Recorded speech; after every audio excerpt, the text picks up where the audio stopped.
L'appel téléphonique arriva à 3h47 par un matin de janvier 1944, glacé.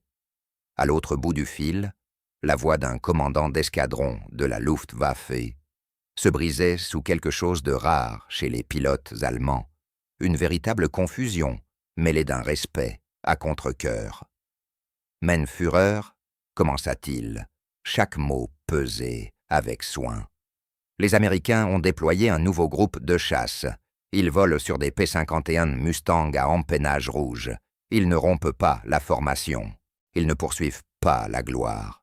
Et en 6 mois d'opération, il s'interrompit le silence, se tendant comme un fil d'acier. Ils n'ont pas perdu un seul bombardier sous leur protection.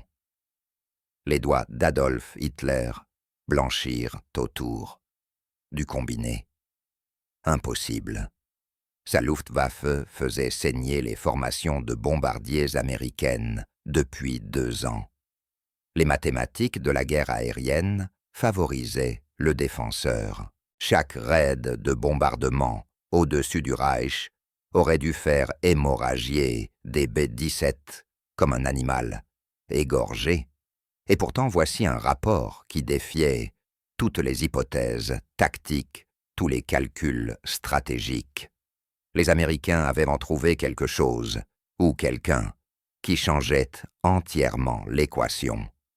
Ce que Hitler ignorait dans cet instant, avant l'aube, le rongerait durant les derniers mois de la guerre. Les pilotes de ces Mustangs à queue rouge n'étaient pas les surhommes blonds que son ministère de la propagande promettait de voir régner sur le ciel. C'étaient des hommes dont toute son idéologie affirmait qu'ils ne devraient même pas exister comme guerriers. C'étaient des pilotes noirs américains, produits d'un programme d'instruction ségrégué à Tuskegee, en Alabama. Et ils démantelaient méthodiquement le mythe de la supériorité aérienne mission d'escorte après mission d'escorte. L'histoire de ce qui se passa ensuite, la réaction du Führer, les mesures désespérées, la collision idéologique entre la théorie raciale nazie et une réalité de combat indéniable deviendrait l'un des secrets les mieux gardés de la Seconde Guerre mondiale, et ce jusqu'à des décennies après que les armes se furent tues. Si vous trouvez ce récit aussi prenant, que nous prenez une seconde pour vous abonner, et laissez-nous un « j'aime ». Il y a encore tant à dévoiler, et vous ne voudrez pas manquer la suite. À 300 milles au sud de Berlin, Hedman, France, Stigler plissa les yeux à travers la verrière de son cockpit, vers la formation de bombardiers qui approchait entre des nuages épars. Vétéran de 487 missions de combat, Stigler savait identifier les types d'appareils à leur silhouette seule.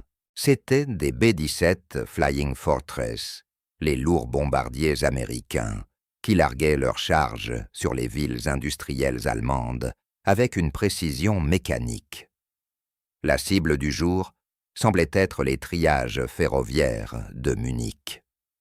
Ce qui attira l'attention de Stigler, ce ne furent pas les bombardiers eux-mêmes, mais leurs escortes, des P-51 Mustang, élancés peints dans l'olive drabe standard, à une particularité près des empennages rouges vifs qui luisaient comme du sang frais sur le ciel d'hiver.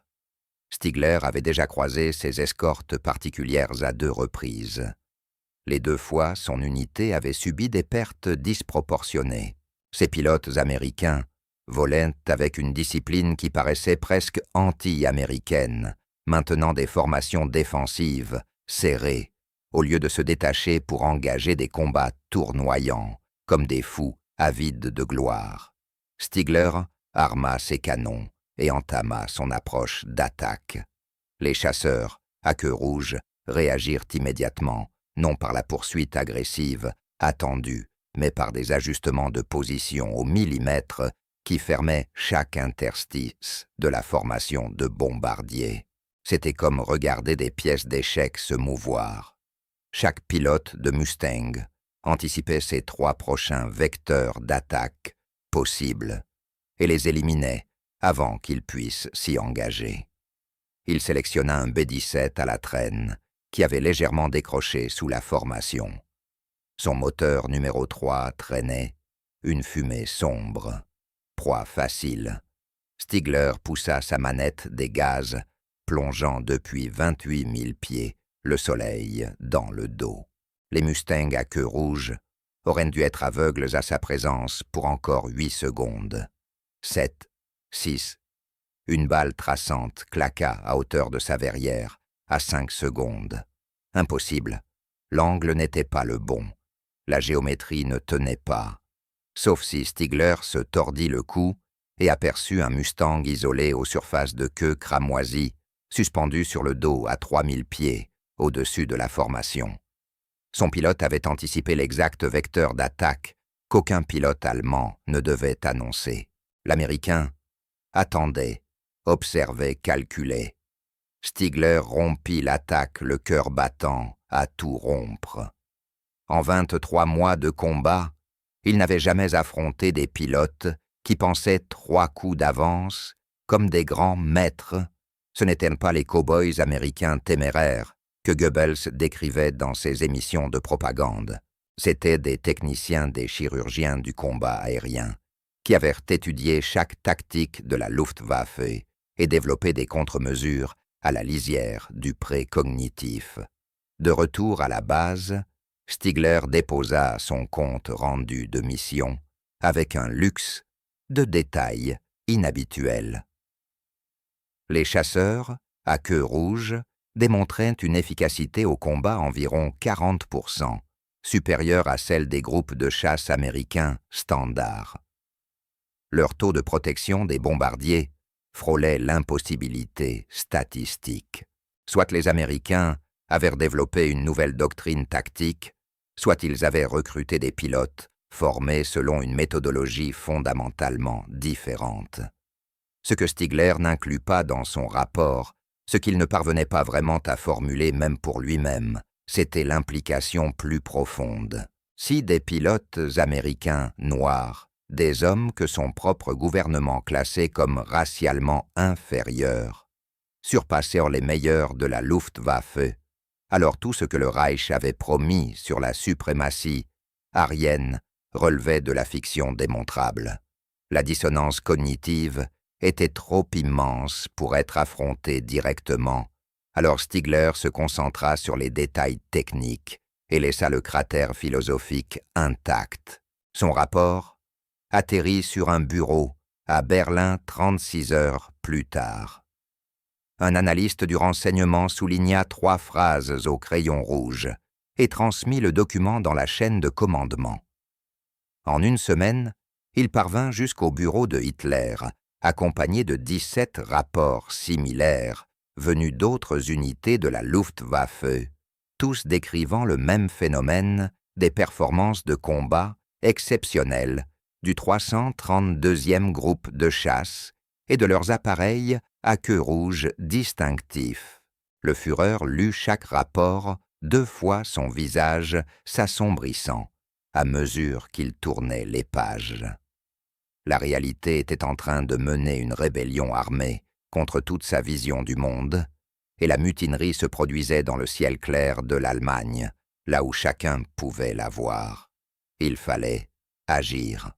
La seule question était comment et jusqu'où serait-il prêt à aller pour étouffer les preuves sapant les fondations de l'idéologie nazie. Hitler convoqua le maréchal du Reich Hermann Göring à la Wolfschanze le 12 février 1944. Göring s'attendait à une énième diatribe sur les échecs de la Luftwaffe, les menaces habituelles, les récriminations. À la place, il trouva le Führer inhabituellement calme, penché sur des photographies de reconnaissance, étalé sur sa table de cartes, comme un médecin légiste examinant des clichés d'autopsie. « Expliquez-moi cela », dit Hitler en tapotant une photo montrant 3 Mustangs à queue rouge, escortant un B-17 endommagé à travers une percée de nuages. « Expliquez-moi comment les Américains parviennent à n'avoir aucune perte de bombardiers avec ces escortes particulières, alors que nos chasseurs en abattent 20 à 30 par raid avec d'autres groupes. » Göring déplaça son imposante masse d'un pied sur l'autre. Mein Führer, les tactiques des chasseurs américains se sont améliorées dans toutes les unités. Ils disposent d'une supériorité numérique, d'une meilleure autonomie, grâce aux réservoirs largables.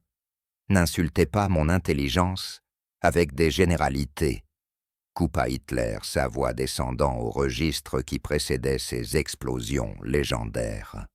J'ai 17 rapports de terrain documentant des performances exceptionnelles d'une unité précise, le 332e groupe de chasse. Savez-vous ce qui rend cette unité différente des autres Reichsmarschalls? Le silence de Göring répondit pour lui. Hitler fit glisser une autre photographie sur la table. Celle-ci avait été prise par un avion de reconnaissance allemand volant à très haute altitude. On y voyait des pilotes américains descendant de leur Mustang sur une base italienne. Même en noir et blanc, granuleux, même à 4000 pieds d'altitude, la couleur de leur peau était sans équivoque. Les Américains ont envoyé des nègres faire leur guerre, dit Hitler, le mot dégoulinant de venin. Et ces nègres battent nos meilleurs pilotes. Comprenez-vous ce que cela signifie?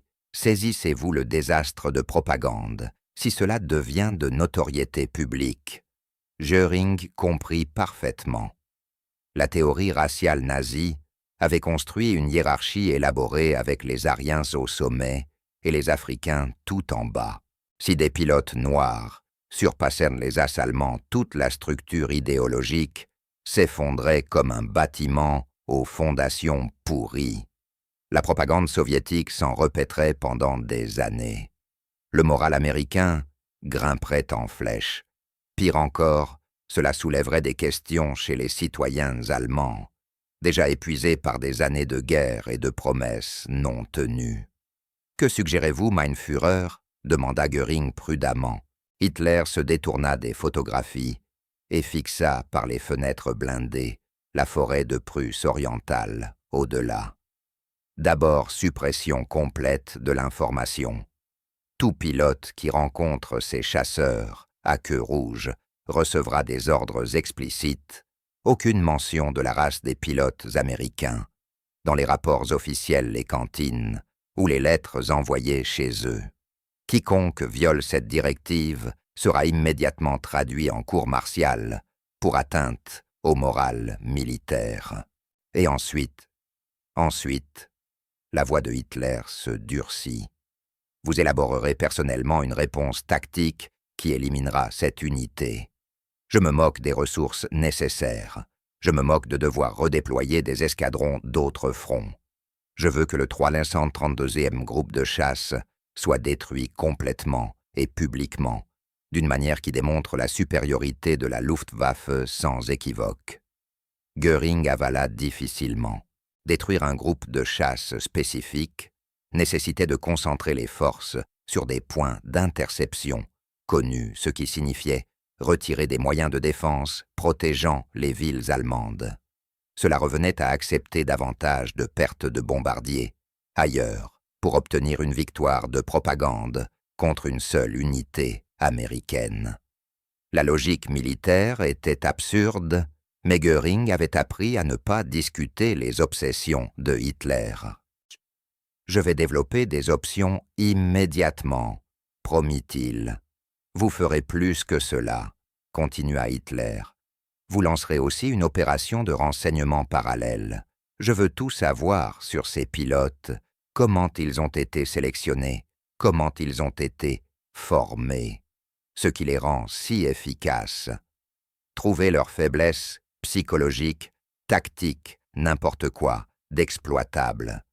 Si nous ne pouvons pas les vaincre par des moyens conventionnels, nous trouverons d'autres méthodes. » La réunion s'acheva sur le départ de Göring, chargé d'exécuter des ordres impossibles. Hitler resta penché sur sa table de cartes, étudiant les photographies des Mustangs à queue rouge, avec une intensité frôlant l'obsession. Pour un homme qui avait bâti tout son mouvement politique sur des théories de hiérarchie raciale, Ces pilotes représentaient quelque chose de bien plus dangereux qu'une opposition militaire. Ils étaient la preuve vivante que ces postulats fondamentaux étaient faux.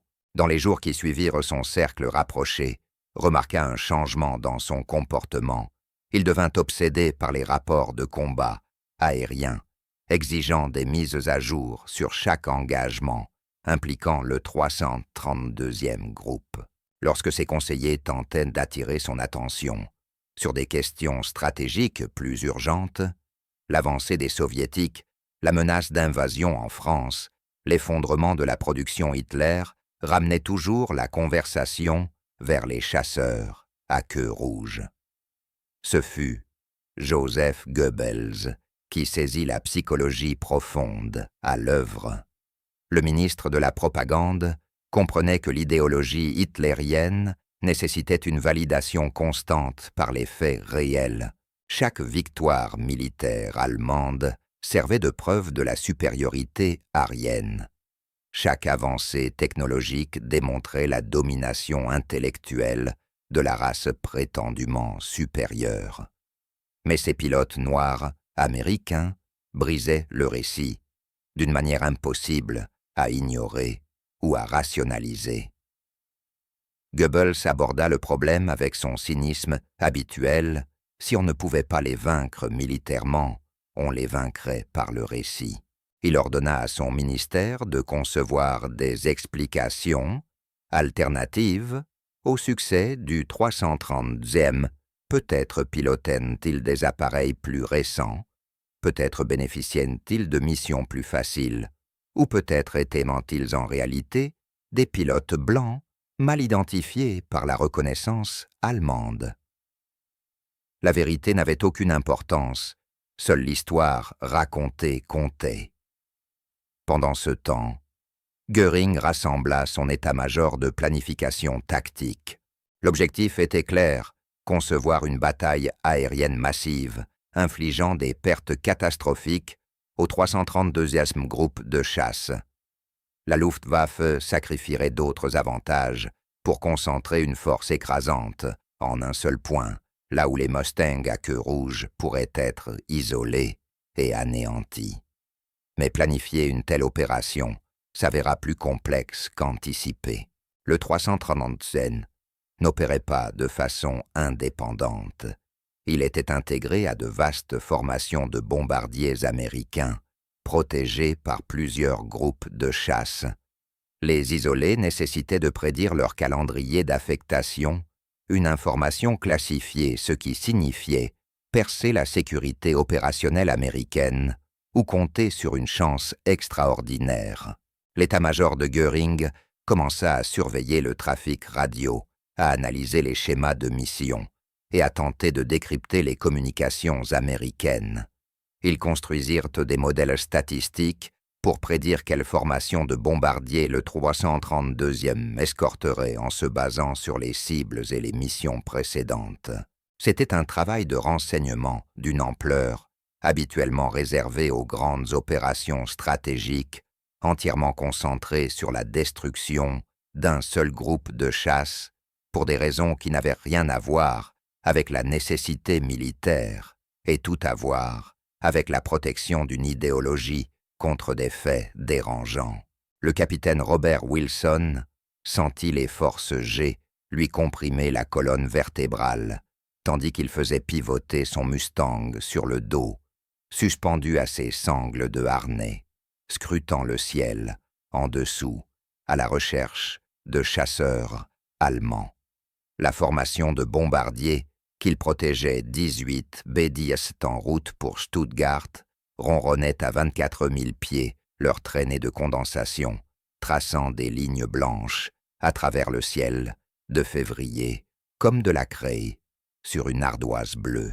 Sa radio grésilla, bandit 9 heures, au 12 et plus. Il les repéra aussitôt, une formation de Focke-Wulf 190, plongeant depuis 30 000 pieds, le soleil dans le dos, approchant, à un angle de 60 degrés calculé, pour fendre la formation de bombardiers avant que les escortes ne puissent réagir. Des tactiques standards de la Luftwaffe, mais exécuté avec une précision inhabituelle. Ce n'étaient pas les pilotes de remplacement épuisés que la Luftwaffe déployait ces derniers temps. C'étaient des chasseurs expérimentés.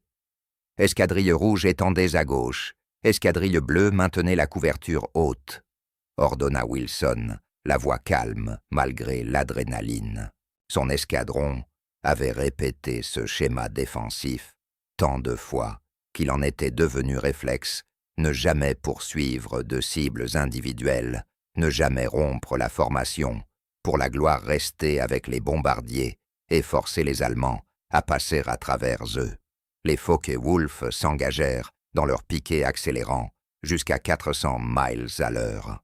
Wilson attendit comptant les secondes, calculant la géométrie d'interception, puis mena l'escadrille rouge dans un virage ascendant, plaçant 4 Mustangs entre les chasseurs allemands et les bombardiers de tête. Le combat devint un chaos tourbillonnant de tirs traceurs et de manœuvres d'évitement. Wilson tira une rafale de 3 secondes sur un Focke-Wulf perpendiculaire à sa trajectoire et vit ses balles remonter le long de l'aile ennemie.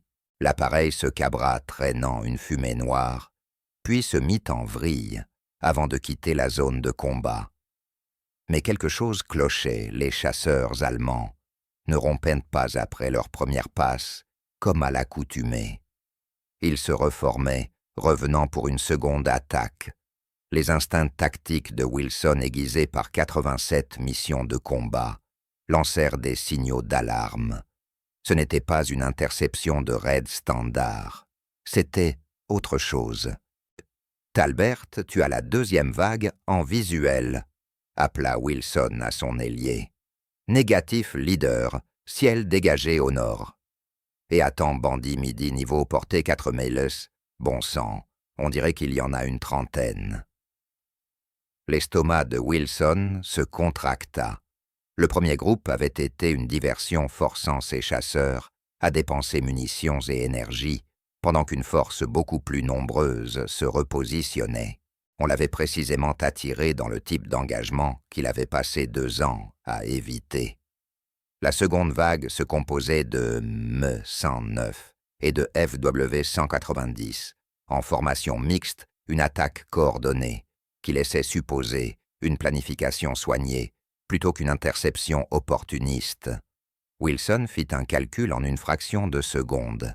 S'il restait en position défensive au-dessus des bombardiers, les Allemands l'auraient simplement submergé par leur supériorité numérique. Mais s'ils menaient le combat à eux une poursuite agressive, contraire à la doctrine fondamentale de son escadrille, pourrait perturber leur formation avant qu'ils n'atteignent les Bédicestes. Toutes les formations, préparez-vous à engager offensivement, ordonna Wilson, les mots sonnant étranges dans sa bouche. Nous allons briser leur formation avant qu'elles n'atteignent le paquet. Il poussa les gaz à fond et piqua vers les chasseurs allemands, approchant son escadron, suivant en formation serrée. Le taux de fermeture était fou, 2 forces opposées, fonçant l'une sur l'autre à des vitesses combinées, dépassant 600 mm/h. En quelques secondes, la belle image tactique se dissout en un dogfight tourbillonnant, où amis et ennemis occupaient le même mile cube de ciel. Wilson se retrouva sur la queue d'un Me-109, tirant des rafales contrôlées, tandis que le pilote allemand soumettait son appareil à des manœuvres d'évitement violentes. Ces mitrailleuses marquèrent des impacts le long du fuselage et de l'aile gauche. Le Me-109 fit un cabrage sec puis plongea. Wilson le suivit, sa vitesse augmentant vers la zone rouge alors qu'il poursuivait l'Allemand jusqu'à 15 000 pieds. Puis il entendit la voix qu'il redoutait à la radio. Bombardiers attaqués. Élément sud-ouest. 2 bombardiers touchés 1, en train de descendre. Le pari tactique de Wilson avait échoué. En prenant l'initiative contre les chasseurs allemands, il avait créé exactement la brèche de couverture défensive qu'ils avaient cherché à provoquer.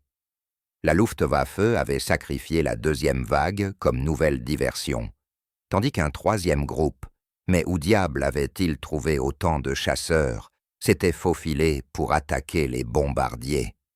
Il abandonna sa poursuite et fit ployer son Mustang dans un virage de 8 jets pour revenir vers la formation de bombardiers. Sa vision grisa sur les bords sous l'effet des jets soutenus. Mais il tira plus fort sur le manche, échangeant altitude contre vitesse, dans une montée désespérée jusqu'à 20 000 pieds.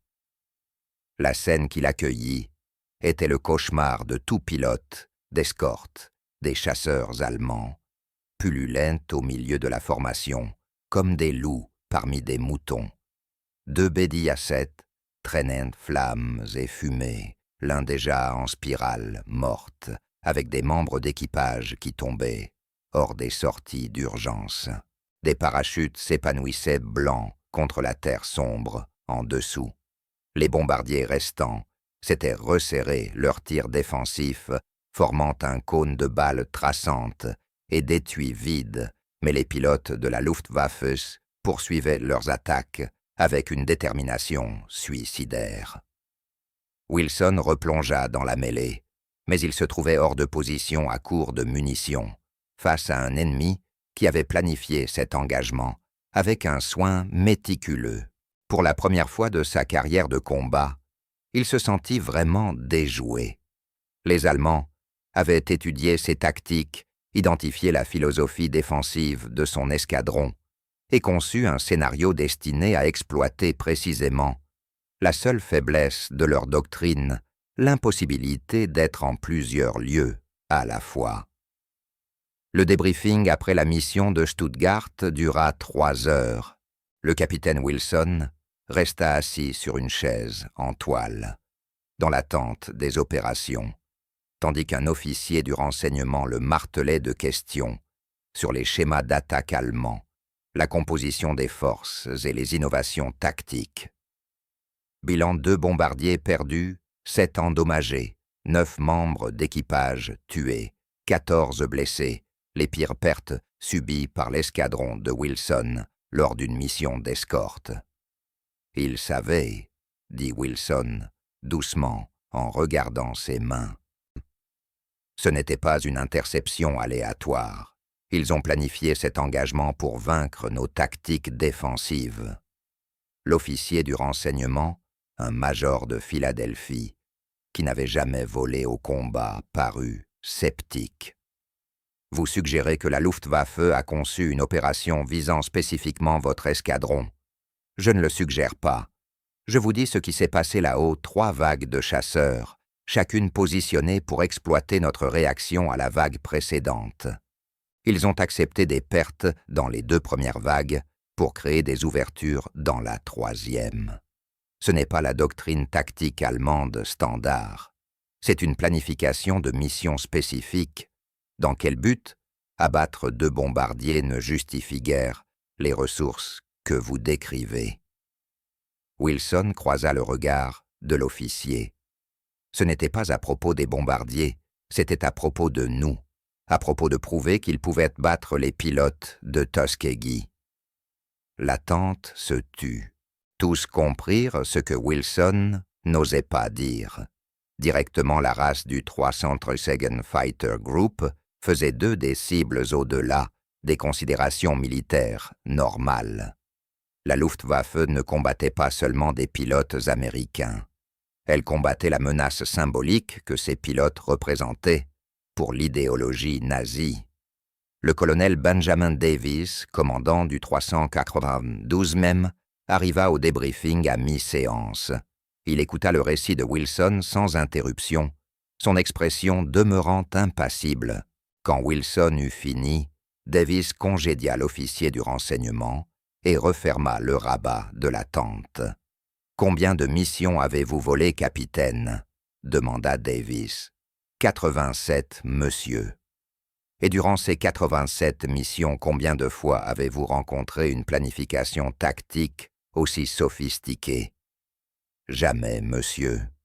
La Luftwaffe a de bons pilotes, mais sa structure de commandement est fragmentée. Il ne coordonne pas habituellement des opérations complexes à travers plusieurs groupes de chasse. Davis hocha lentement la tête. J'ai reçu un briefing classifié la semaine dernière du renseignement de théâtre. Ils surveillent le trafic radio allemand pour des références à notre unité. Au cours du dernier mois, les mentions ont augmenté de 300%. Les Allemands parlent constamment de nous, de nos tactiques, de notre dossier de performance, de nos caractéristiques distinctives. Wilson comprit immédiatement, ils étaient obsédés.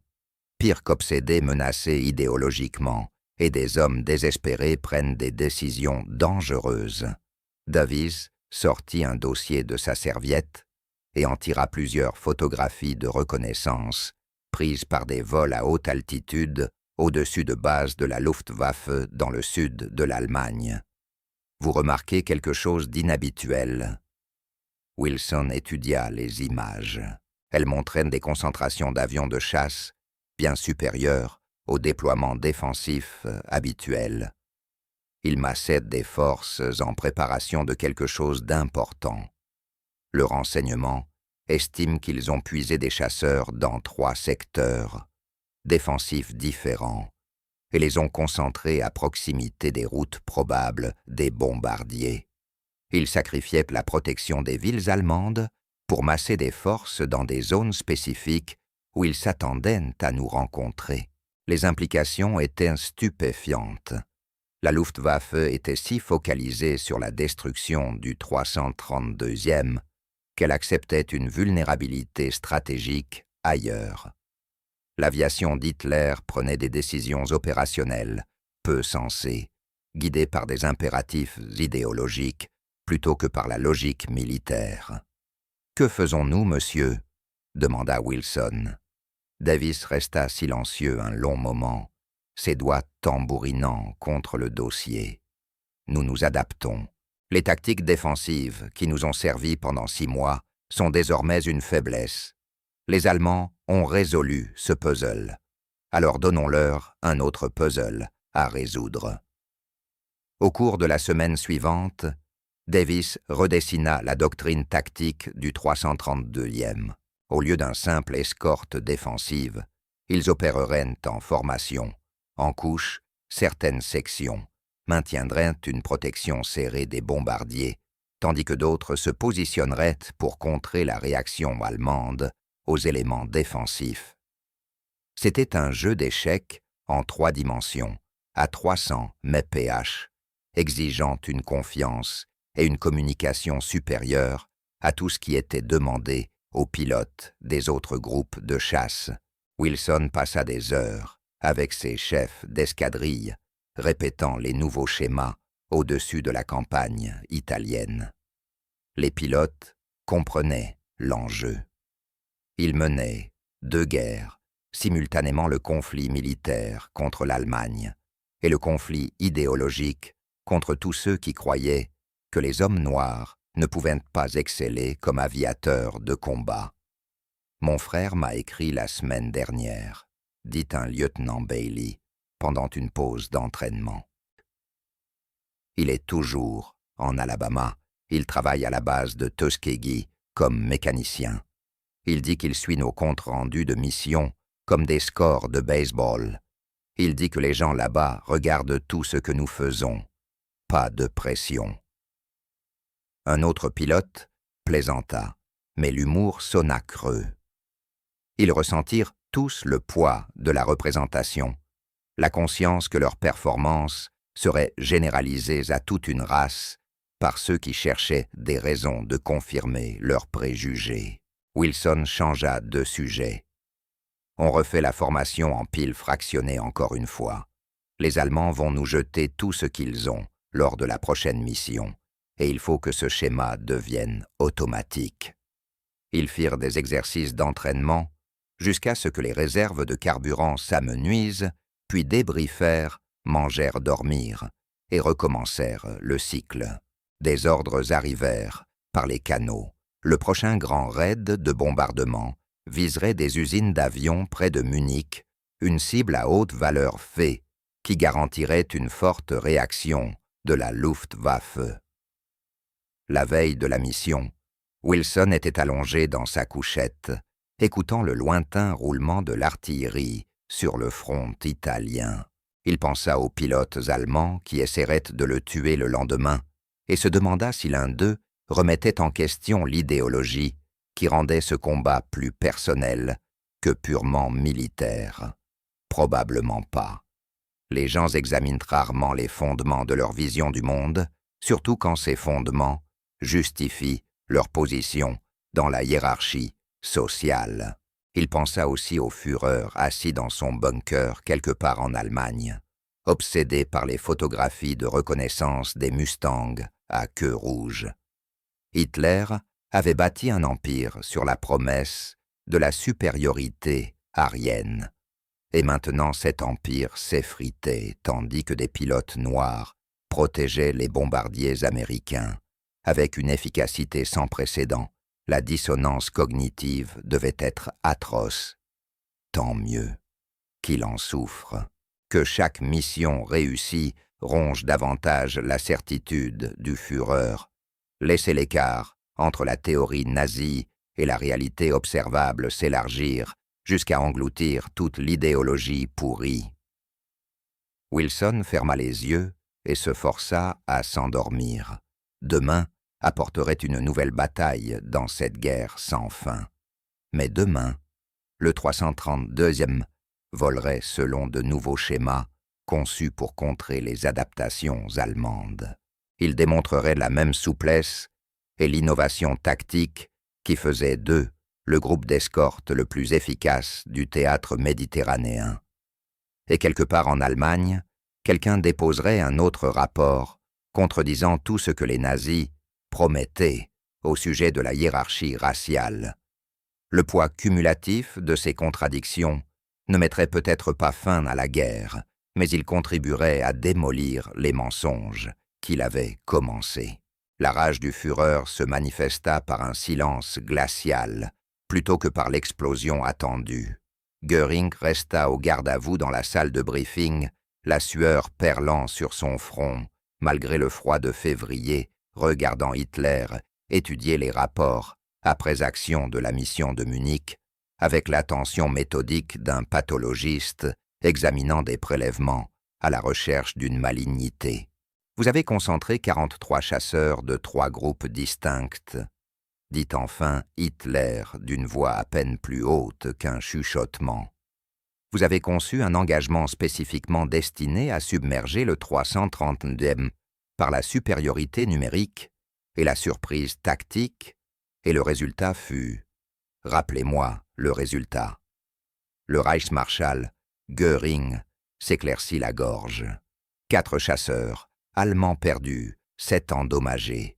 Pertes américaines, 2 bombardiers, un Mustang. Les pilotes, à queue rouge, se sont adaptés à notre schéma d'attaque en 3 vagues, en quelques minutes, et ont établi une configuration défensive que nos pilotes n'avaient pas rencontrée auparavant. Ils se sont adaptés. Hitler posa les rapports avec des mouvements précis et contrôlés, d'une manière étrangement plus terrifiante que s'il les avait lancés. Ils se sont adaptés à des tactiques que nous avions développées précisément pour contrer leurs méthodes précédentes. Comprenez-vous ce que cela indique sur leur entraînement, leur flexibilité tactique, leur structure de commandement? Mein Führer, cela indique qu'ils sont meilleurs que nos pilotes. La voix d'Hitler resta basse, mais chaque mot frappait comme un coup physique. Cela indique que des Noirs qui, selon notre science raciale, devraient être intellectuellement inférieurs, démontrent des capacités cognitives et une innovation tactique surpassant les performances des As allemands. Saisissez-vous les implications? Göring ne dit rien. Il n'y avait rien à dire qui n'empirerait la situation. Hitler se leva et alla vers le mur cartographique montrant le déploiement de la Luftwaffe à travers l'Europe. Des épingles rouges marquaient les concentrations de chasseurs, des épingles bleues montraient les routes des bombardiers américains, des épingles vertes indiquaient les zones d'opération connues du 330e Fighter Group. Les épingles vertes antennent la vision stratégique d'Hitler comme des infections sur une radiographie. Goebbels veut supprimer toute information concernant ses pilotes, continua Hitler. Il croit que nous pouvons simplement faire semblant qu'il n'existe pas, que nous pouvons contrôler le récit par la propagande. Mais on ne peut pas propager la propagande pour effacer la réalité observable. Nos pilotes savent. Leurs rapports circulent. Les soldats parlent et chaque conversation où quelqu'un mentionne cet exceptionnel groupe de pilotes noirs américains est une conversation qui sape tout ce que nous avons construit. Que proposez-vous, mein Führer? Hitler se détourna de la carte, son expression se transformant en quelque chose qui glaça le sang de Göring, ce regard qu'il prenait lorsqu'il dépassait les solutions conventionnelles pour entrer dans le domaine des mesures désespérées, violant l'éthique militaire normale. Je propose que nous cessions de prétendre qu'il s'agit d'un problème militaire conventionnel, dit Hitler. Le 332e Fighter Group est une menace idéologique qui exige une réponse idéologique. Vous coordonnerez avec Himmler et les services de renseignement des SS. Je veux des options allant au-delà du combat aérien. Un froid gagna l'estomac de Göring quand Hitler invoqua Himmler et le renseignement des SS. La discussion bascula, au-delà des opérations militaires, vers un territoire plus sombre, sabotage, assassinat, opérations de guerre, psychologique des zones grises morales, que nul soldat professionnel ne souhaitait franchir. Vous suggérez des opérations non conventionnelles contre les pilotes américains. Je suggère que nous exploitions toute leur vulnérabilité, répondit Hitler. Ces pilotes opèrent depuis des bases aériennes italiennes. Ils dépendent de l'approvisionnement en carburant des équipes de maintenance des infrastructures de soutien au sol. Ils ont des schémas prévisibles des emplacements connus. Si nous ne pouvons pas les vaincre en l'air par des moyens conventionnels, nous les vaincrons par d'autres méthodes. Göring comprit l'ordre sans qu'on ait à le détailler davantage. Hitler voulait que le 332e Fighter Group soit détruit par tous les moyens nécessaires. Sabotage d'appareils, attaques contre des installations au sol, peut-être même opérations ciblées contre des pilotes individuels. C'était le type de guerre asymétrique que l'Allemagne condamnait habituellement quand ses ennemis l'employaient contre ses propres forces. Mein Führer visait des unités américaines spécifiques par des opérations spéciales pourraient provoquer des représailles contre nos propres forces, objecta Göring faiblement. Les Américains ne feront rien, interrompit Hitler, parce qu'ils n'admettront pas ce qui rend cette unité spéciale.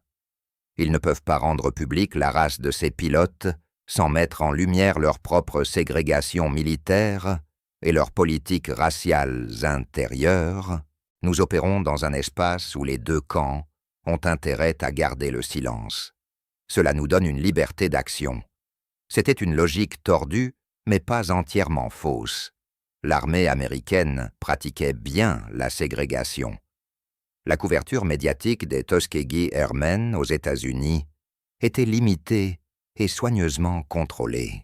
Les deux nations avaient des raisons de garder cette histoire particulière confidentielle, ce qui signifiait que les opérations contre le 332e pouvaient se mener dans une guerre de l'ombre où les règles normales ne s'appliquaient pas.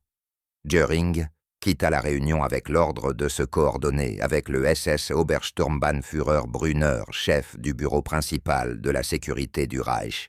La perspective d'impliquer Brunner, un homme dont l'idée d'innovation tactique impliquait des techniques de torture de la Gestapo dans des opérations militaires, rendit Göring malade. Mais Hitler avait donné des ordres explicites et désobéir au Führer en février 1944 équivalait à un suicide. 3 jours plus tard, Göring se retrouva dans une autre salle de briefing avec des participants très différents.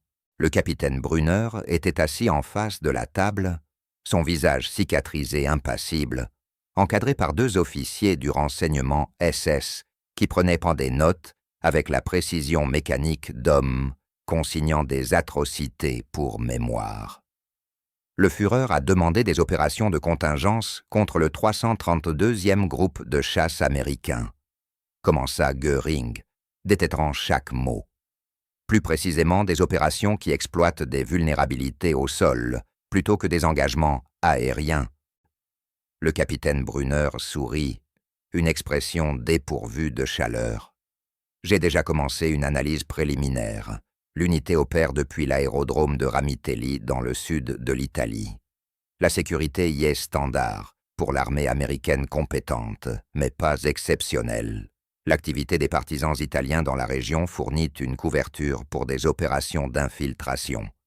Nous avons des actifs en place. Quel type d'opération proposez-vous? Plusieurs options existaient sur un spectre allant du harcèlement à l'élimination. Brunner ouvrit un dossier en cuir et en tira des documents dactylographiés. Option: un sabotage des réserves de carburant par contamination chimique rendrait les avions inopérants sans cause évidente, créerait des retards de maintenance et une incertitude opérationnelle. Risque faible, impact modéré. Göring hocha la tête, bien que l'idée d'empoisonner les carburants lui parût franchir des lignes à ne pas franchir. Option: 2 attaques directes contre les installations au sol, en profitant du couvert partisan, tir d'armes légères, attaque de mortiers sur les hangars de maintenance et les quartiers des pilotes. Risque plus élevé, mais crée des victimes, et contraint les pilotes à se concentrer sur la sécurité au sol plutôt que sur la préparation des missions. Impact psychologique important. Et option 3, le sourire de Brunner s'élargit. Opération ciblée contre des pilotes. Individuels. Accidents. En dehors du service panne de véhicules ration. Contaminés morts, qui paraissent aléatoires ou attribuables aux aléas de la guerre, élimineraient des pilotes expérimentés de façon permanente et forceraient les Américains à les remplacer par des aviateurs moins compétents.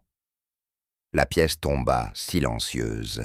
Göring, qui avait combattu pendant la Première Guerre mondiale et vu le pire que la guerre conventionnelle pouvait offrir, connaissait un code tacite entre aviateurs.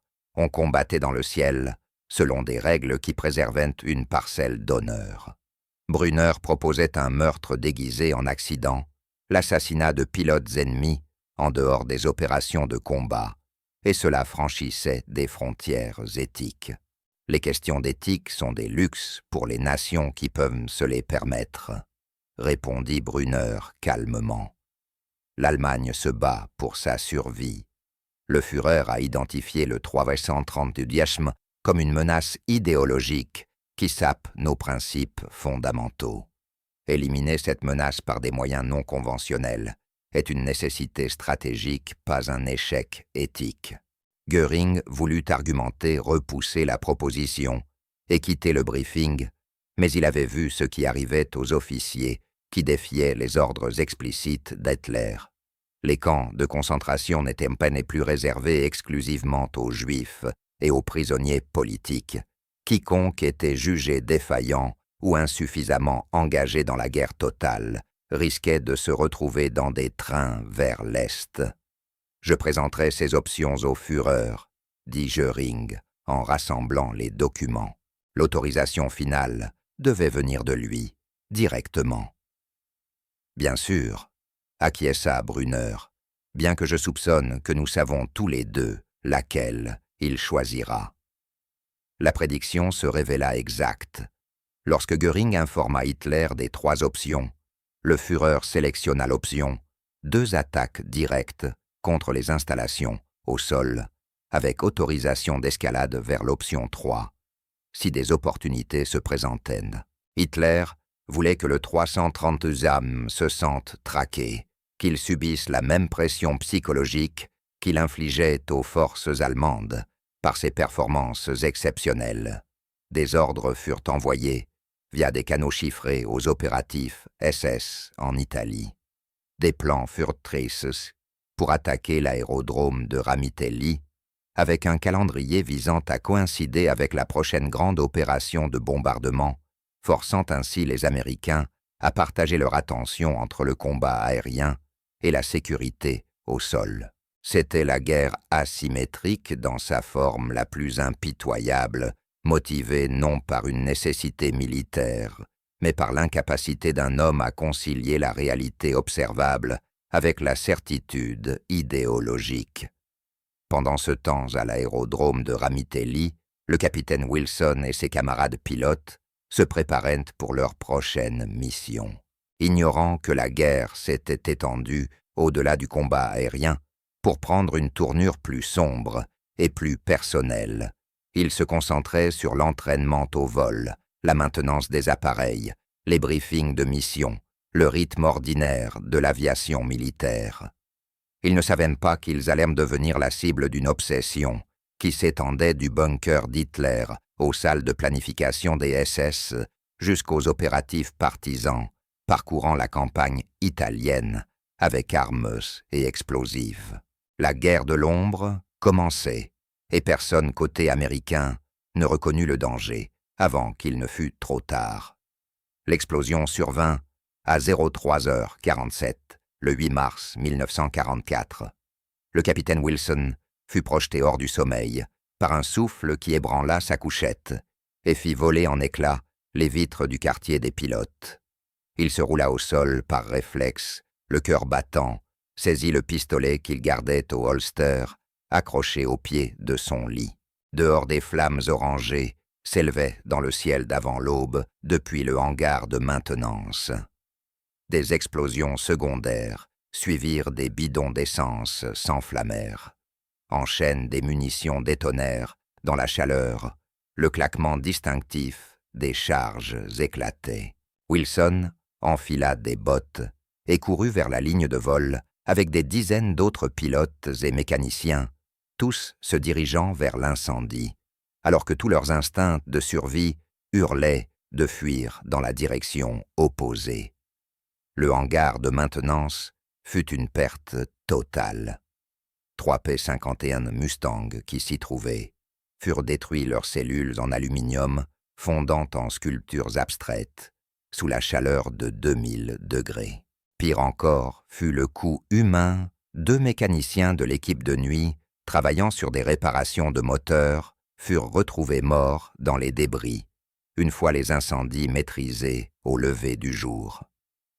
Le colonel Davies ordonna une enquête complète. La police militaire boucla la zone, rassembla des preuves et interrogea des témoins. La détermination officielle tomba en quelques heures explosion accidentelle due à l'allumage de vapeur d'essence. Tragique, mais pas sans précédent, ce genre d'accident arrivait dans les opérations de guerre, où des équipes épuisées manipulaient des matériaux volatiles sous pression. Mais Wilson n'y crut pas. La plupart des autres pilotes non plus. Le hangar avait fonctionné 9 mois sans incident. Les chefs d'équipe étaient des hommes expérimentés méticuleux qui maîtrisaient intimement les procédures de sécurité du carburant. Et le calendrier était suspect. L'explosion avait eu lieu à quelques heures seulement d'une mission programmée sur Munich qui aurait engagé tous les appareils disponibles. « Quelqu'un est entré dans notre périmètre », dit Wilson à Davies, lors d'une réunion privée dans le bureau du colonel. « Ce n'est pas un accident, c'est du sabotage. » Davies étudia le rapport d'enquête DMP, son visage impassible. Les preuves ne soutiennent pas cette conclusion. Aucune trace d'effraction, aucune charge non explosée, aucun témoin ayant signalé une activité suspecte. Parce que celui qui avait fait ça savait ce qu'il faisait. Opération professionnelle, pas amateur, partisan. Wilson se pencha en avant. « Monsieur, nous savons tous les deux que les Allemands sont obsédés par cette unité. Nous avons vu les adaptations tactiques, les forces concentrées. C'est une escalade. Ils nous affrontent au sol. parce qu'ils ne peuvent pas nous battre dans les airs. Même si vous avez raison, que proposez-vous? Nous ne pouvons pas prouver l'implication allemande, répondit Davis. Le commandement de théâtre n'autorisera pas de représailles sur la base de spéculations. Et rendre des accusations publiques signifie expliquer pourquoi les Allemands nous ciblent spécifiquement, ce qui suppose d'aborder la question de la race dans les canaux officiels. C'est une conversation que personne dans la chaîne de commandement ne veut avoir. Wilson se renfonça frustré par l'impossibilité de la position. Ils étaient ciblés pour ce qu'ils étaient, mais reconnaître ce ciblage revenait à reconnaître une dynamique raciale que tout le monde faisait semblant de ne pas voir. La conspiration du silence protégeait les Allemands plus efficacement que n'importe quel système de défense aérienne. Au cours des semaines suivantes, d'autres incidents se produisirent avec une régularité inquiétante. Les freins d'un camion-citerne cédèrent, le véhicule alla s'écraser contre un avion stationné. Des rations contaminées provoquèrent des intoxications alimentaires chez 12 pilotes, les clouant au sol pendant une semaine. Des tirs d'armes légères depuis des collines proches martelèrent l'aérodrome le soir, forçant les pilotes à courir entre les baraquements sous des conditions dignes du combat.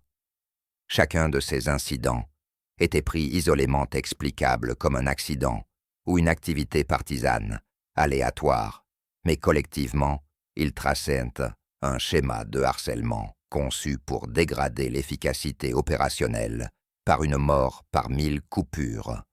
Le nombre d'appareils prêts à la mission du 332e chuta de 43 à 31. La fatigue des pilotes augmenta sous l'effet des alertes de sécurité constantes et du sommeil interrompu.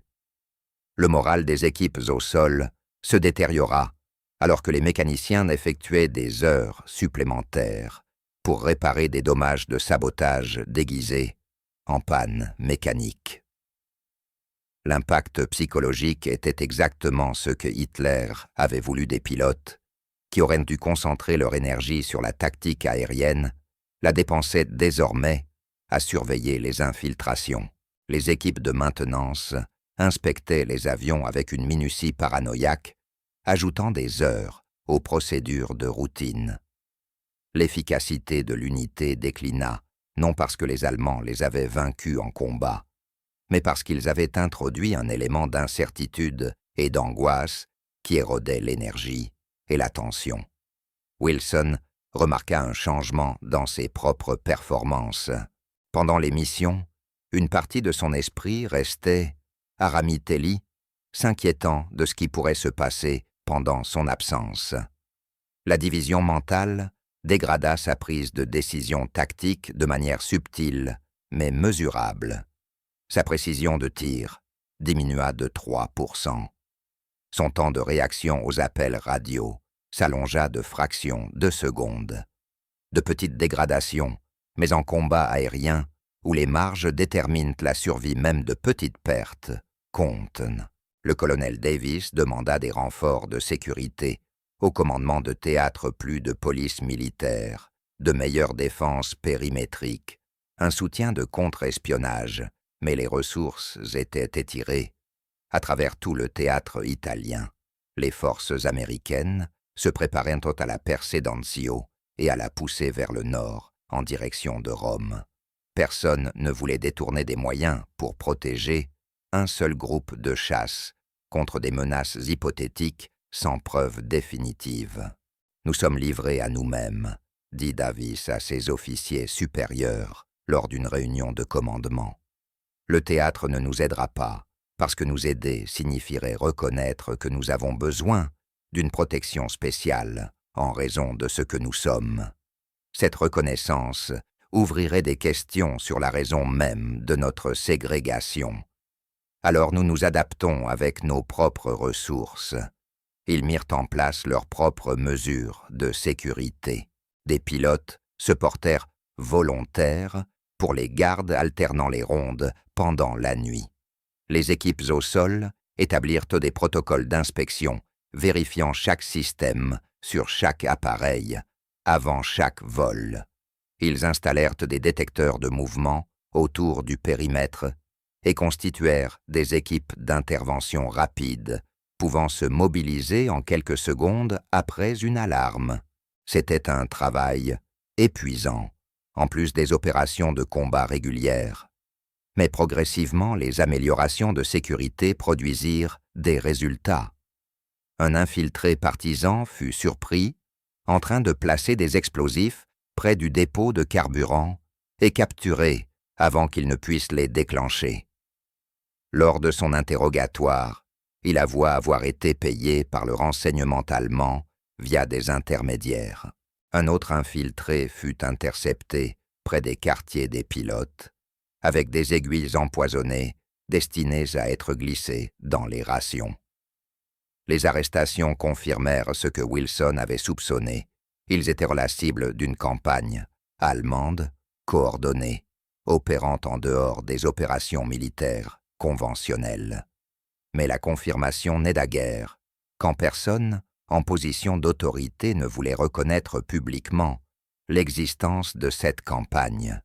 Puis, le 3 avril 1944, tout changea. Le lieutenant Samuel Harris ne rentra pas d'une mission au-dessus de Vienne. Son appareil fut vu pour la dernière fois se détachant de la formation après avoir subi des éclats d'obus anti-aériens et se dirigeant vers les lignes alliées. Les recherches ne trouvèrent aucune trace d'épave, aucun parachute, aucun signal de balise de détresse. 3 jours plus tard, le corps de Harris fut retrouvé dans un champ à 20 mètres de Ramitelli. Il s'était éjecté de son appareil endommagé et avait atterri en parachute sain et sauf. La cause du décès n'était ni des blessures de flak, ni des traumatismes de chute. Il présentait 3 balles dans la nuque, tirées à bout portant. Un meurtre d'exécution après, capture une violation de toutes les conventions de la guerre concernant les prisonniers. Les partisans italiens qui trouvèrent sur le corps découvrirent aussi une note épinglée à la combinaison de vol de Harris. Le message dactylographié en allemand et traduit plus tard par des officiers du renseignement disait « Voilà ce qui arrive aux races inférieures qui osent défier la supériorité aryenne. D'autres suivront à moins que les pilotes américains de couleur ne soient retirés des opérations de combat. » La note découverte sur le corps du lieutenant Harris tomba comme une grenade dans les bureaux du renseignement militaire américain. Depuis 18 mois, la structure de commandement américaine avait maintenu un silence prudent sur la composition raciale du 327 Fighter Group, le traitant comme n'importe quelle autre unité dans les communications officielles. La note allemande anéantit cette fiction par 3 paragraphes typographiés de menaces raciales explicites. Le colonel Davis fut convoqué au quartier général à Naples pour informer le général Ecker, commandant des forces aériennes alliées en Méditerranée. La salle de réunion réunit plus d'officiers supérieurs que Davis n'en avait l'habitude, généraux-colonels officiers du renseignement conseiller politique, arrivé de Washington par vol d'urgence. Tout le monde devait comprendre ce qui se passait et décider de la riposte. Les Allemands ont fait franchir la ligne des opérations militaires, expliqua Davis en se tenant devant cette assemblée d'officiers supérieurs. Le lieutenant Harris a été exécuté après sa capture, précisément à cause de sa race. La note le dit explicitement. Nous ne faisons plus face à des actions ennemies conventionnelles, nous faisons face à des crimes de guerre, motivés par une idéologie, ajouta-t-il. Le général Ecker étudia la note traduite le visage sombre. Cela crée des complications impossibles.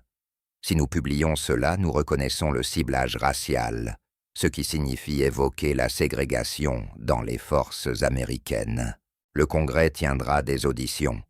Les groupes pour les droits civiques exigeront l'intégration. les sénateurs du Sud lutteront pour maintenir les politiques en place. Nous passerons plus de temps à mener des batailles politiques qu'à combattre les Allemands. Avec tout le respect que je vous dois, général, le lieutenant Harris est mort, répondit Davis, la voix soigneusement maîtrisée. 2 autres de mes pilotes sont portés disparus après les dernières missions. Mes mécaniciens ont été tués dans des attaques de sabotage. À quel moment la protection de la situation politique intérieure devient-elle moins importante que la protection des soldats américains face à des crimes de guerre? La salle tomba dans un silence lourd. Tous comprenaient que l'argument de Davis était moralement irréprochable, mais politiquement impossible. L'armée américaine de 1944 était profondément attachée à la ségrégation comme politique institutionnelle. Reconnaître que cette ségrégation faisait des militaires noirs des cibles privilégiées pour les Allemands revenait à admettre que cette politique avait des conséquences opérationnelles dépassant la simple politique intérieure. Un conseiller politique du département d'État prit la parole. Si nous rendons publiques les accusations de crimes de guerre raciaux, cela donne à l'Allemagne des munitions de propagande. Ils pointeront les lynchages, les lois Jim Crow, les émeutes raciales. Ils soutiendront avec une certaine efficacité que l'Amérique n'a aucune autorité morale pour condamner les politiques raciales de l'Allemagne, alors que nos propres pratiques sont documentées et toujours en vigueur. Alors nous ne faisons rien, demanda Davis. Nous laissons le renseignement allemand assassiner des pilotes américains, parce que reconnaître ces meurtres serait politiquement gênant. Le général Ecker leva la main. Personne ne dit que nous ne faisons rien, colonel. Nous essayons de trouver une réponse qui protège vos pilotes sans créer un désastre de propagande pour la cause alliée. Ces objectifs ne sont pas incompatibles. Au cours des heures suivantes, les officiers débattirent des options. Certains plaidèrent pour une pression diplomatique discrète via des intermédiaires neutres, déposant des protestations formelles sur le traitement des aviateurs capturés, sans mentionner explicitement la race. D'autres suggérèrent des représailles aux militaires, opérations ciblées contre les installations de renseignement allemandes, une escalade mesurée restant sous le radar médiatique. Davis écoutait avec une frustration croissante. Tout se concentrait sur la gestion des retombées politiques et des implications de propagande pendant que ses pilotes continuaient de voler avec des cibles peintes dans le dos. Le racisme institutionnalisé qui avait créé les unités ségrégées mettait désormais directement des vies en danger et ces mêmes structures institutionnelles empêchaient d'affronter ce danger ouvertement. Finalement, Davis se leva interrompant une discussion théorique sur l'implication de la Croix-Rouge internationale. « Messieurs, pendant que nous débattons de protocoles diplomatiques, mes pilotes font face à un ennemi qui essaie de les tuer, à la fois dans les airs et au sol. J'ai besoin d'actions concrètes, pas de cession de stratégie politique. » Ecker hocha la tête. « Vous avez raison, colonel. Voici ce que nous allons faire, immédiatement. Premièrement, j'autorise l'affectation de ressources de contre-espionnage dédiées à votre unité des agents expérimentés de l'OSS, spécialisés dans la détection d'infiltration et le démantèlement de réseaux partisans. Deuxièmement, nous établirons une force d'intervention rapide de police militaire, spécifiquement affectée à la sécurité de Ramitelli. Troisièmement, nous ferons tourner la base opérationnelle de votre unité périodiquement pour empêcher les Allemands d'établir des schémas de surveillance. Et pour les représailles concernant le lieutenant Harris, demanda Davis. Officiellement, nous ne pouvons pas reconnaître un ciblage racial sans autorisation politique de Washington. Officieusement. Ecker jeta un coup d'œil aux officiers du renseignement présents. Des efforts seront faits pour identifier et neutraliser les réseaux de renseignement allemands opérant dans le sud de l'Italie. Certains de ces efforts pourraient être plus agressifs que les opérations de contre-espionnage standard. Est-ce suffisant? Davis comprit le sous-entendu. L'armée américaine répondrait aux crimes de guerre allemands par des opérations secrètes, tout en maintenant une dénégation plausible. Ce n'était pas la justice, mais c'était quelque chose. Merci, général. Mes pilotes poursuivront leur mission. Je le sais, colonel, répondit Ecker. Et pour ce que ça vaut, les performances du 332e n'ont pas échappé au plus haut niveau. Le général Eisenhower a mentionné votre unité lors d'un briefing récent, louant vos statistiques de protection des bombardiers. Des discussions ont lieu sur l'intégration sur des changements de politique après la guerre. Ce que vous et vos pilotes accomplissez a un impact qui dépasse la situation militaire immédiate. Davis hocha la tête sans éprouver la moindre satisfaction. Le changement après la guerre n'aiderait pas le lieutenant Harris, ni les autres pilotes, pris pour cible par l'obsession allemande. Ils avaient besoin de protection, maintenant pas de promesses, de réformes futures. De retour à Ramitelli, Davis fit le compte-rendu de la réunion de Naples à ses officiers supérieurs. Le capitaine Wilson écouta avec des émotions partagées du soulagement à l'idée d'un renforcement de la sécurité de la colère, qu'il ait fallu une exécution pour déclencher une réaction et du cynisme quant à la possibilité d'un réel changement. « Ils veulent qu'on continue à voler », dit Wilson après la fin du rapport. « Continuer à assurer une protection exemplaire des bombardiers pour prouver notre valeur, mais surtout ne pas trop parler des dangers supplémentaires auxquels on fait face parce que c'est politiquement compliqué. C'est une manière un peu dure, mais pas inexacte de résumer la situation, admit Davis. La question était de savoir si nous continuons dans ces circonstances ou si nous demandons une réaffectation vers des tâches moins exposées. Nous continuons, répondit Wilson aussitôt. Les autres pilotes autour de la table acquiescèrent. Nous continuons parce que chaque mission réussie prouve quelque chose d'important. Nous continuons parce que la retraite confirmerait exactement ce que Hitler pense de nous. Nous continuons parce que c'est ce que font les soldats. Nous accomplissons la mission quelles que soient les circonstances. Davis esquissa un sourire sombre. J'espérais que vous diriez ça, car j'ai déjà dit au général Ecker que nous maintiendrions le plein tempo opérationnel. Maintenant, discutons des changements tactiques que nous mettons en œuvre pour vous protéger, tant dans les airs qu'au sol. Au cours des semaines suivantes, le 332e s'adapta à sa nouvelle réalité de cible d'une guerre de l'ombre. Des opératifs de l'OSS arrivèrent à Ramitelli des officiers du renseignement expérimentés qui avaient opéré derrière les lignes ennemies et connaissaient intimement les tactiques allemandes. Ils établirent des protocoles de contre-surveillance, procédèrent à des vérifications d'antécédents des employés civils italiens et construisirent des réseaux d'informateurs dans les villages voisins pour détecter les tentatives d'infiltration avant qu'elles n'atteignent l'aérodrome. Pendant ce temps, le 332e continua de mener des missions de combat, avec la même efficacité qui en avait fait une cible. Ils protégèrent des formations de bombardiers, prises dans des affrontements, avec des chasseurs de la Luftwaffe, et maintinrent leur quasi-zéro perte de bombardiers statistique qui porta l'obsession d'Hitler à de nouveaux sommets. Mais désormais, chaque mission pesait plus lourd.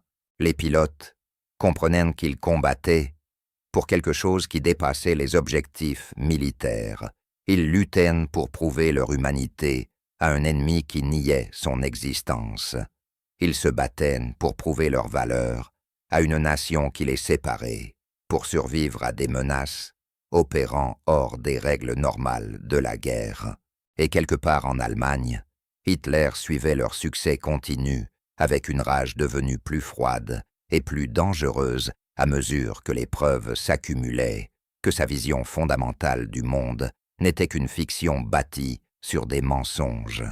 En mai 1944, l'obsession d'Hitler pour le Transportation Fighter Group avait métastasé d'une inquiétude stratégique en une fixation personnelle qui alarmait même ses conseillers les plus proches.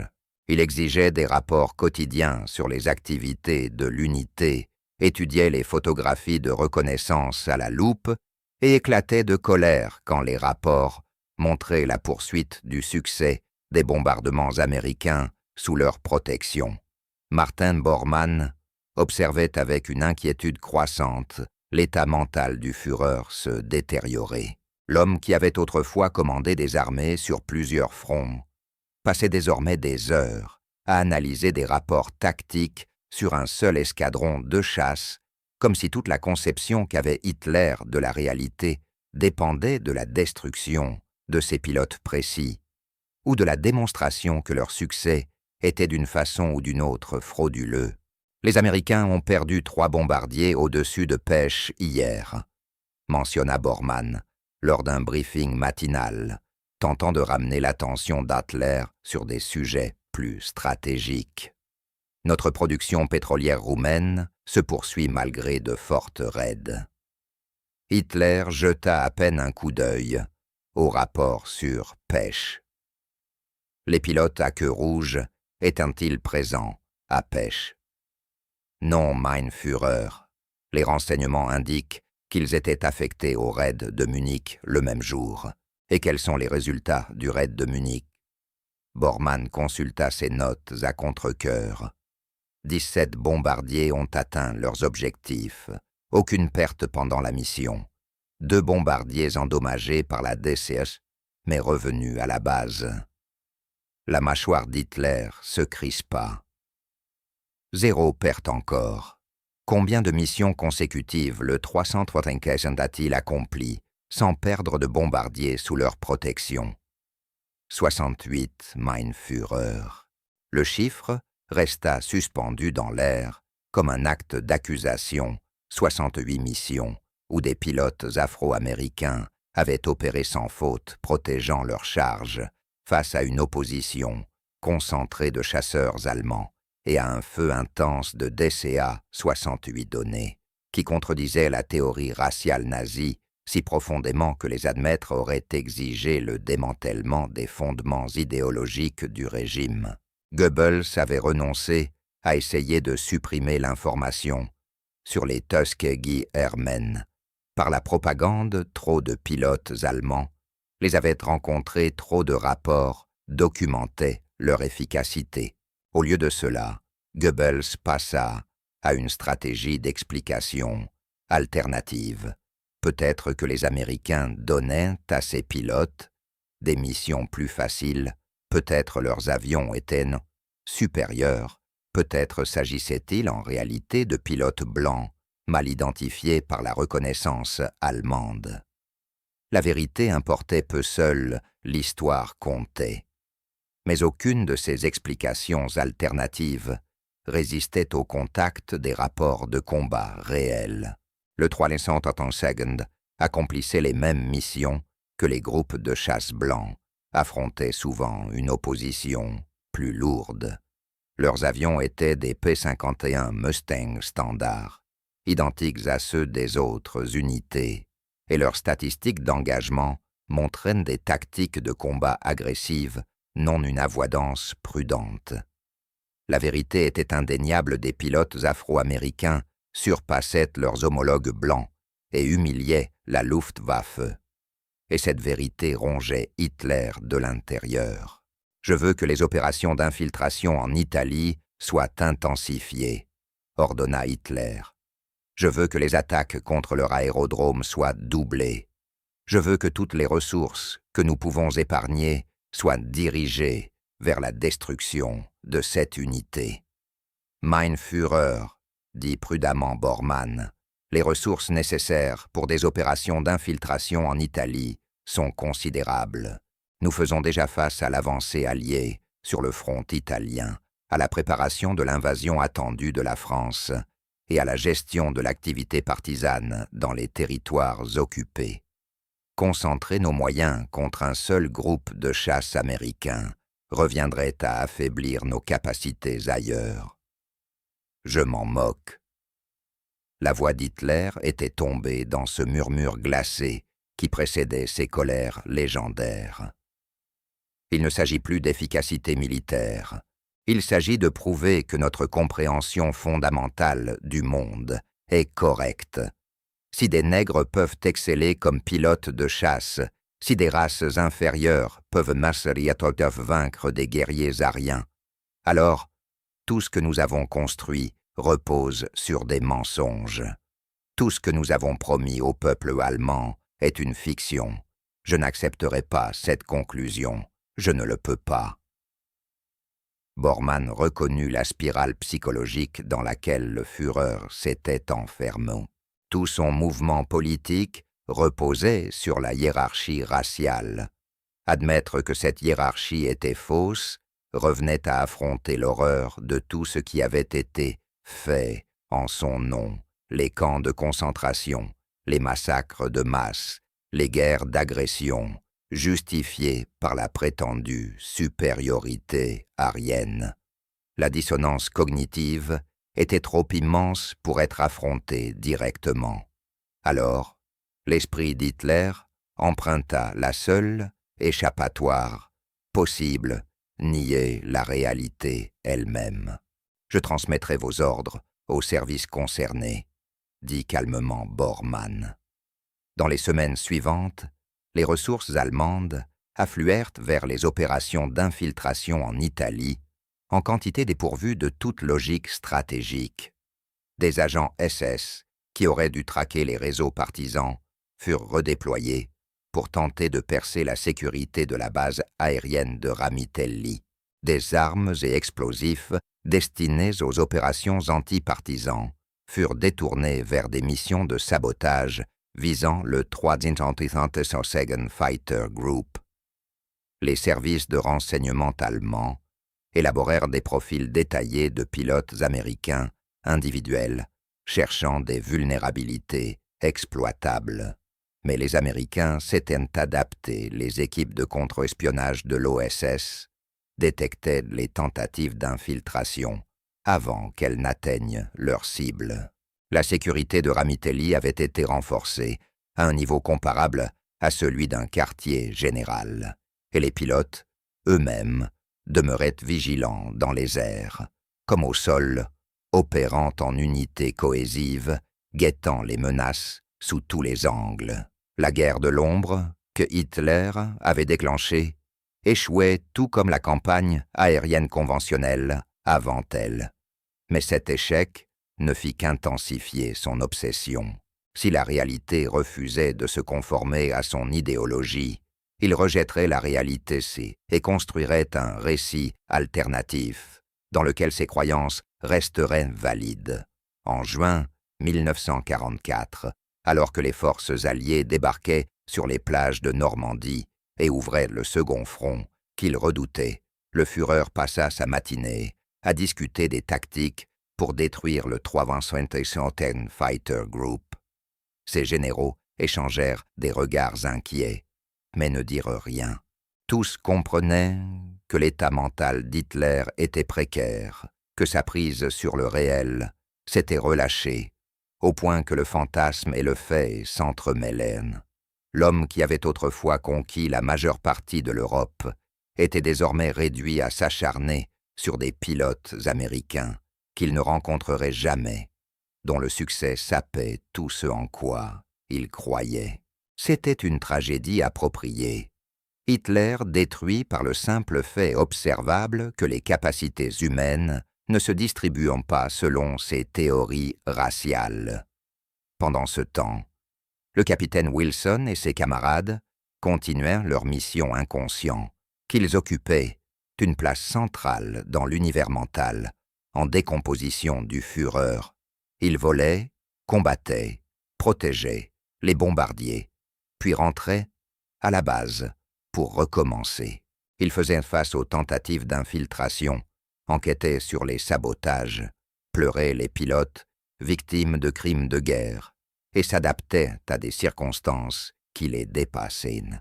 Il faisait ce que les soldats ont toujours fait lorsqu'ils se trouvent devant l'impossible, se concentrer sur la mission, soutenir leurs frères d'armes, refuser de céder à la peur, à la haine ou au désespoir. Et ce faisant, ils remportèrent une victoire plus profonde que n'importe quel engagement tactique.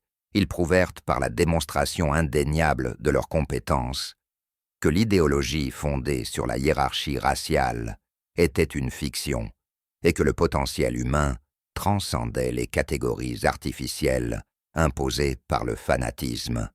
Hitler n'admettrait jamais cette vérité.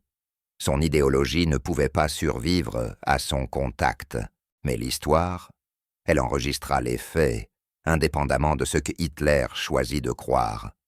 Les aviateurs de Tuskegee volèrent, combattirent et excellèrent malgré les ennemis sur plusieurs fronts. Leur succès fut documenté, vérifié, impossible à nier, sinon par aveuglement volontaire. La guerre en Europe prit fin le 8 mai 1945. L'Allemagne se rendit sans condition. Ses armées étaient vaincues, ses villes en ruine, son Führer mort par suicide dans un bunker berlinois, tandis que les obus soviétiques réduisaient la capitale en cendres. Le Reich de mille ans promis par Hitler avait duré 12 ans et laissé l'Europe en dévastation. Le capitaine Robert Wilson se tenait sur le tarmac de Ramitelli le jour de la victoire en Europe, observant les mécaniciens peindre les symboles de victoire sur les Mustangs à queue rouge qui les avaient doués porter à travers 2 ans de combat. Le 332nd Fighter Group avait accompli 200 missions d'escorte de bombardiers. Ils avaient endommagé ou détruit 409 avions allemands et maintenu le record de protection de bombardiers le plus exceptionnel de toute la guerre, accomplissant 179 missions, sans qu'un seul bombardier, sous leur protection, ne soit abattu par l'ennemi. Les statistiques étaient indéniables. Les résultats furent vérifiés par de multiples sources et confirmés par une documentation exhaustive. Les pilotes afro-américains n'avaient pas simplement bien servi. Ils avaient excellé au-delà des standards, atteints par n'importe quelle unité comparable. Mais le jour de la victoire, en Europe, eut un goût amer pour Wilson et ses camarades. Ils avaient gagné la guerre contre l'Allemagne, mais ils rentraient dans une Amérique où la ségrégation restait légale, où les lois Jim Crow leur refusaient les droits civiques élémentaires, où la nation qu'ils avaient protégée leur interdisait toujours l'accès à des restaurants ou à des hôtels à cause de leur couleur de peau. Le colonel Davies réunit ses pilotes pour un dernier briefing alors que l'unité se préparait à rentrer aux États-Unis. Ce que nous avons accompli ici résonnera à travers les générations, dit-il. Nous avons prouvé quelque chose que les racistes affirmaient impossible. Nous avons démontré l'excellence dans des conditions faites pour nous faire échouer, et nous l'avons fait avec honneur, discipline et courage que personne ne peut contester. « Mais est-ce que ça comptera ?» demanda le lieutenant Bailey. « Est-ce que quelque chose changera chez nous parce qu'on a abattu des avions allemands ?» Davis resta silencieux un long moment. « Je ne sais pas, » admit-il. « Le changement est lent, mais nous avons donné à ceux qui militent pour la justice des preuves irréfutables. Nous avons rendu impossible à quiconque de prétendre sans honte que les Noirs américains ne peuvent pas performer au plus haut niveau dans les circonstances les plus exigeantes. Ce n'est pas rien. » Wilson pensa au lieutenant Harris, exécuté par des infiltrés allemands pour avoir eu l'audace de défier les théories raciales nazies simplement en existant comme pilote d'élite. Il pensa aux mécaniciens tués dans les sabotages, aux pilotes victimes de crimes de guerre commis hors des règles du combat. Il pensa à Hitler obsédé dans son bunker par les photos de reconnaissance, incapable de concilier idéologie et réalité. La victoire paraissait incomplète, car la guerre avait révélé des vérités que beaucoup refuseraient d'accepter. L'Allemagne avait bâti un empire sur la hiérarchie raciale et fut vaincue par une coalition de soldats venus de dizaines d'origines et de cultures différentes. Les aviateurs de Tuskegee avaient démontré que la compétence transcendait les catégories raciales. Mais admettre ces vérités exigeait d'abandonner des préjugés qui procuraient confort et statut social. « Moi, qu'est-il advenu d'Hitler à la fin ?» demanda Wilson. « Avons-nous eu confirmation de sa dernière réaction à notre égard ?» Davis acquiesça. Les services de renseignement ont récupéré des documents de la chancellerie du Reich avant que les Soviétiques n'occupent complètement Berlin. Apparemment, Hitler a passé ces dernières semaines obsédé par les rapports de la Luftwaffe. L'une de ses dernières déclarations enregistrées à Bormann faisait référence au problème des pilotes nègres et à la façon dont il représentait la trahison ultime de la réalité elle-même. La phrase resta suspendue, la trahison de la réalité elle-même. Elle résumait tout de la psychologie d'Hitler et par extension, celle de quiconque bâtit sa vision du monde sur une hiérarchie raciale. Quand la preuve contredit leurs croyances, ils ne changent pas de croyance. Ils affirment que la preuve ment. Alors que le 332 se préparait à quitter l'Italie, Wilson réfléchit à ce qu'ils avaient accompli, au-delà des statistiques militaires. Ils avaient forcé une idéologie entière à se confronter à sa propre fausseté. Ils avaient révélé des vérités sur le potentiel humain qu'aucune propagande ne pouvait étouffer. Ils avaient remporté des batailles dans les airs et combattu une guerre de l'ombre au sol, tout en incarnant quelque chose de plus grand qu'eux-mêmes. Le retour serait compliqué.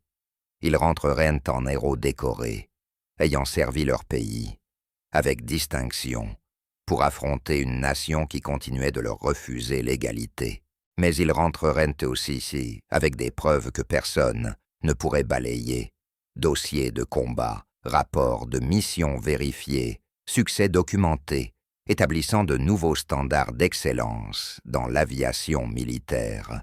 Des années plus tard, les historiens étudièrent le parcours des Tuskegee Airmen et reconnaîtrent que leur importance dépassait la réussite militaire. Le 322nd Fighter Group avait pris part à une bataille plus vaste, celle du potentiel humain, et des mensonges que les hommes se racontent sur la hiérarchie raciale. Leur succès n'avait pas transformé immédiatement la société américaine, mais il avait fourni des munitions morales aux défenseurs des droits civiques qui mèneraient le combat dans les tribunaux, les assemblées et les rues d'Amérique. La réaction d'Hitler à leur succès, l'obsession, les crimes de guerre, les tentatives désespérées de les détruire par des moyens non conventionnels, révéla la fragilité d'une idéologie fondée sur de fausses prémices. Quand la réalité contredit la théorie raciale nazie, Hitler ne put pas adapter sa théorie. Il ne fit que s'enfermer davantage dans le mensonge et tenter d'éliminer les preuves qui le trahissaient. Les aviateurs de Tuskegee rentrèrent chez eux, emportant une connaissance qui marquerait leur vie à jamais. Ils avaient vu le pire de ce que la haine raciale pouvait engendrer. Les camps de concentration libérés par les forces alliées, les victimes d'un génocide industrialisé, les ruines fumantes des villes détruites, au nom d'une idéologie, ils avaient combattu ce mal et ils l'avaient vaincu. Mais ils avaient aussi appris que le mal n'était pas l'apanage des nations ennemies. Le préjugé existait partout, sous des formes et des intensités différentes. Le combat pour l'égalité continuerait longtemps après la fin de la guerre, mené sur d'autres champs de bataille contre d'autres ennemis. Alors que l'avion de transport de Wilson décollait du sol italien pour la dernière fois, il regarda en bas la base aérienne de Ramitelli, rapetissée sous lui. 2 années de sa vie avaient été passées là-bas, à combattre plusieurs guerres simultanément. Il avait perdu des amis survécus à des tentatives d'assassinat et participé à l'une des démonstrations les plus significatives de l'histoire celle que les capacités humaines transcendent les catégories raciales. La victoire était réelle mais incomplète. La guerre était terminée, mais la lutte plus vaste pour la reconnaissance de l'égalité humaine fondamentale se poursuivrait pendant des décennies. Les aviateurs de Tuskegee avaient remporté leur bataille, mais la guerre contre les préjugés exigerait des générations entières de combats. Pourtant, tandis que Wilson voyait l'Italie disparaître sous les nuages, il ressentit quelque chose qui s'approchait de la satisfaction. Ils avaient accompli ce qu'ils s'étaient promis de faire, prouver leur excellence dans des circonstances impossibles, maintenir leur honneur face à des ennemis qui n'en avaient aucun, et établir un dossier que personne ne pourrait nier ni diminuer. Hitler avait tenté de les détruire parce que leur simple existence contredisait son idéologie. Il avait échoué. Eux avaient survécu excellés et laissé des preuves qui survivraient au Reich pendant des siècles. En fin de compte, la réalité avait trahi la vision du monde d'Hitler, car cette vision reposait sur le mensonge. Les aviateurs de Tuskegee avaient simplement existé comme la preuve vivante que ces mensonges étaient faux. Et cela suffisait pour une victoire. Merci d'être resté avec nous jusqu'à la fin de cette histoire. Si vous l'avez trouvée aussi puissante que nous, en la racontant, n'hésitez pas à nous laisser un like et à vous abonner. Cela nous aide réellement à continuer de faire connaître ces histoires méconnues. Et dites-nous quelles autres histoires cachées de la Seconde Guerre mondiale, selon vous, méritent d'être racontées. Partagez vos idées dans les commentaires ci-dessous.